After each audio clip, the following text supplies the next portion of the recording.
ओम शांति।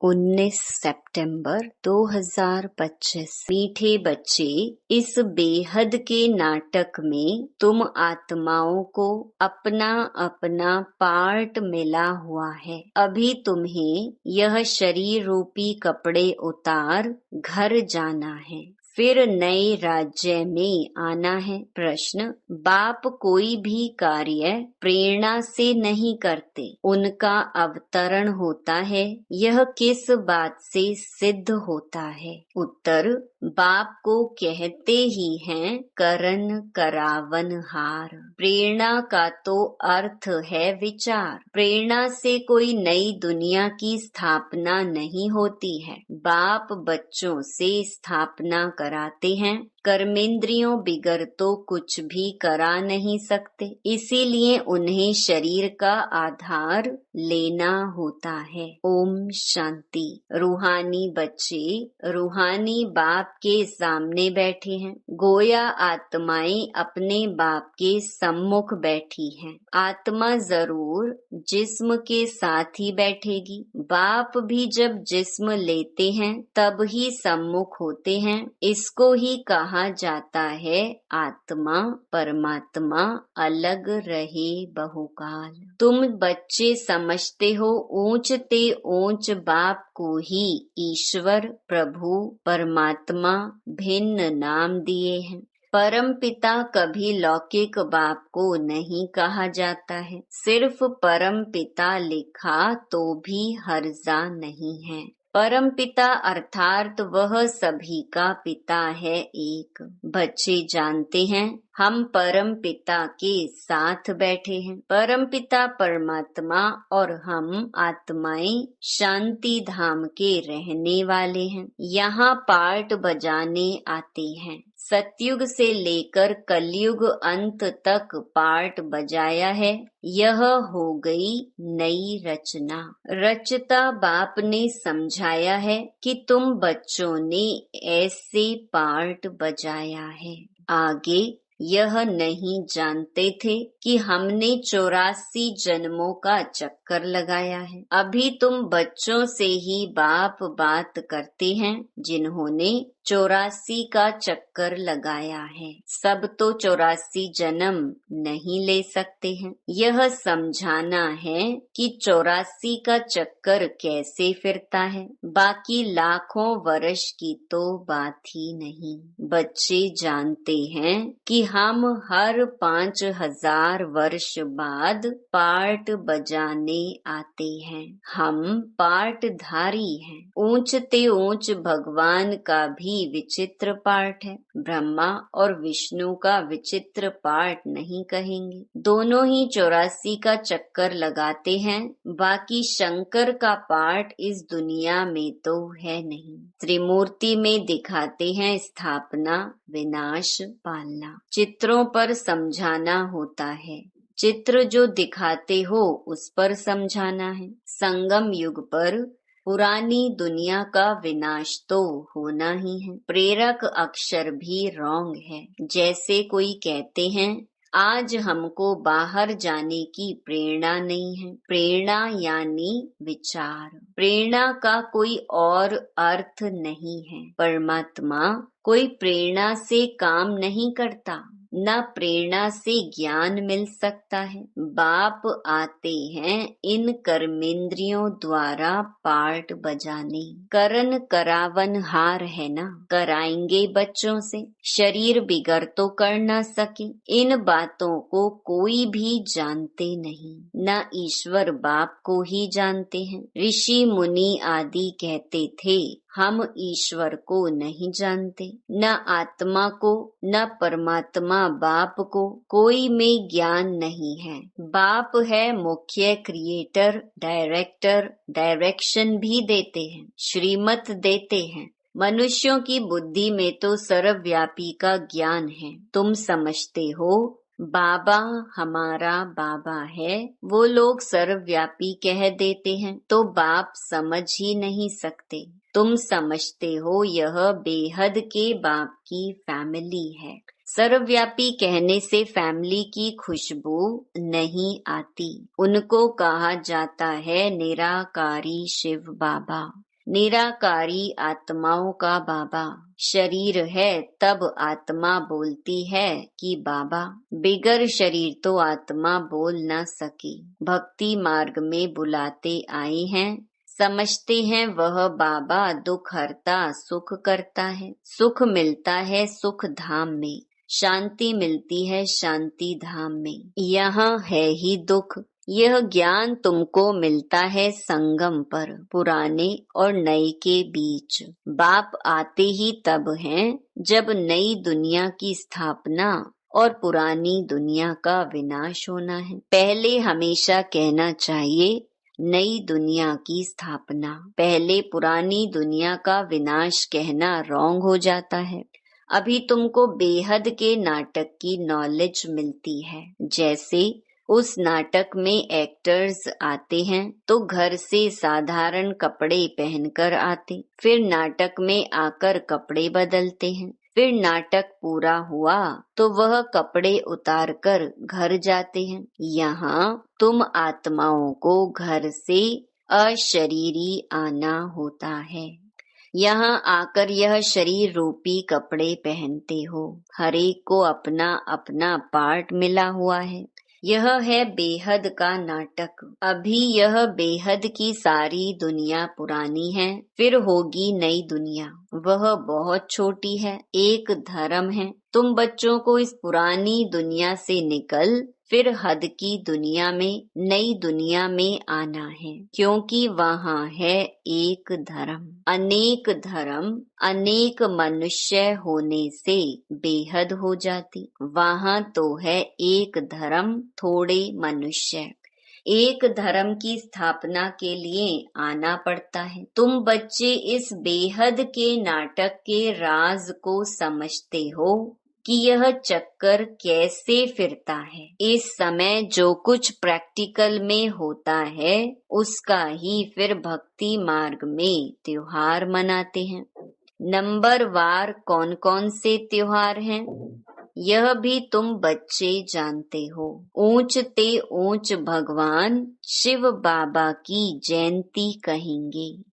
वह जब आए तब फिर और त्योहार बने। शिव बाबा पहले पहले आकर गीता सुनाते हैं, अर्थात आदि मध्य अंत का ज्ञान सुनाते हैं।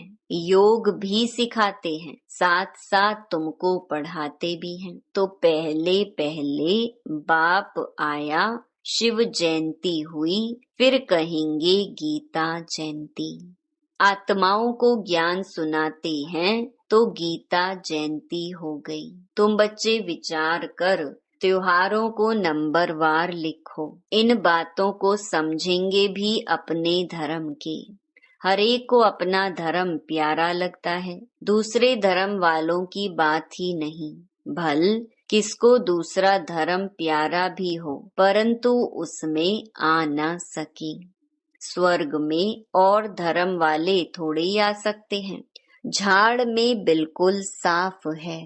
जो धर्म जिस समय आते हैं फिर उस समय आएंगे। पहले बाप आते हैं, वही आकर राजयोग सिखलाते हैं तो कहेंगे शिव जयंती, सो फिर गीता जयंती, फिर नारायण जयंती।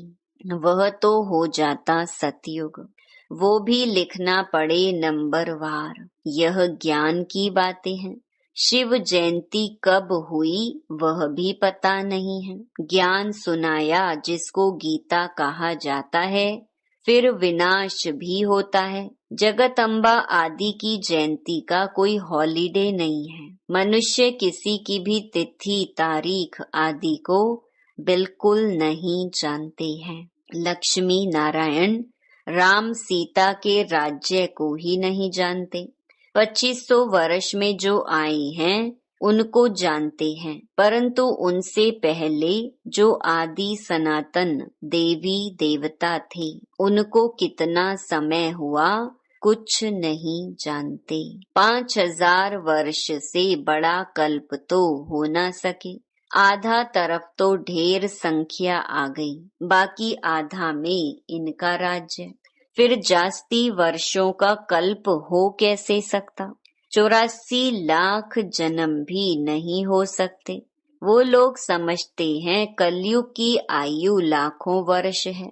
मनुष्यों को अंधियारे में डाल दिया है। कहाँ सारा ड्रामा 5000 वर्ष का, कहाँ सिर्फ कलयुग के लिए कहते कि अभी 40,000 वर्ष शेष हैं।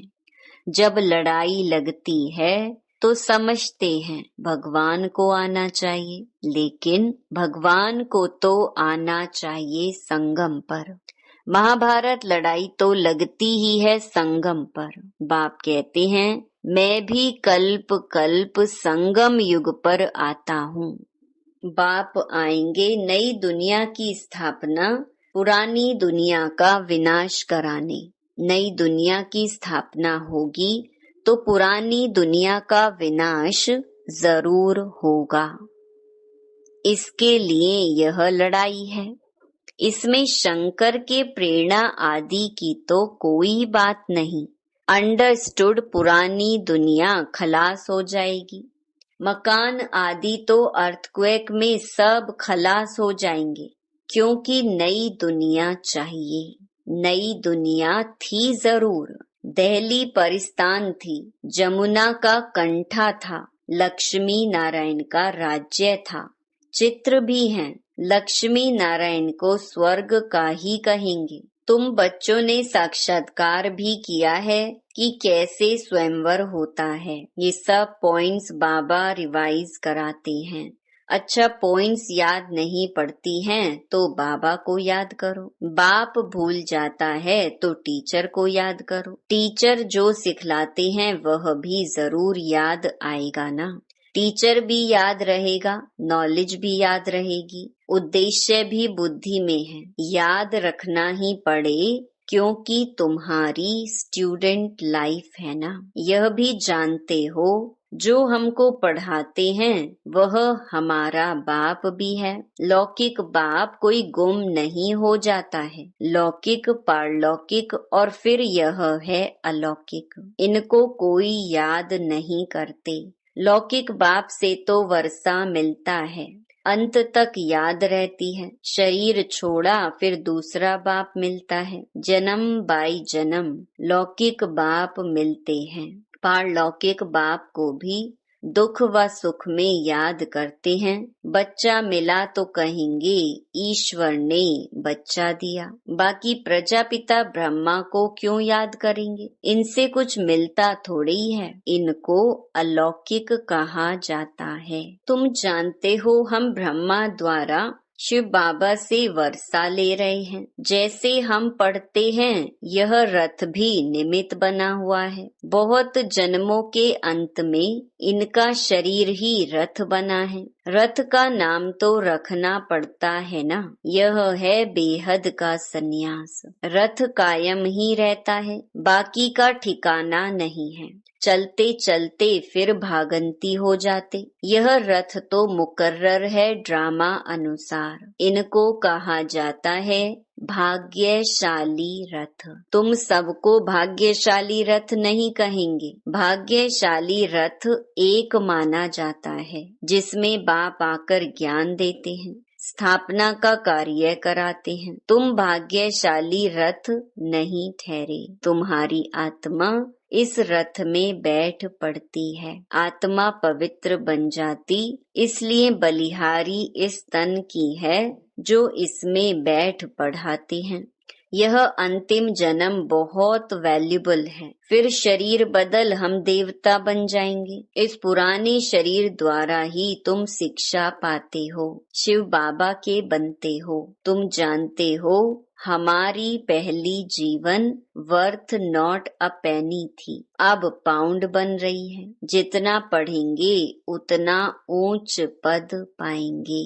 बाप ने समझाया है याद की यात्रा है मुख्य। इनको ही भारत का प्राचीन योग कहते हैं, जिससे तुम पतित से पावन बनते हो।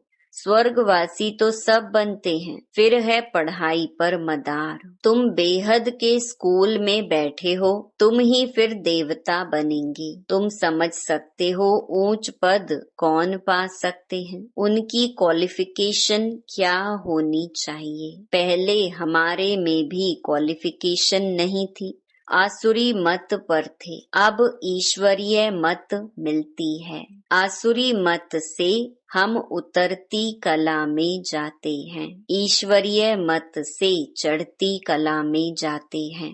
ईश्वरीय मत देने वाला एक है, आसुरी मत देने वाले अनेक हैं।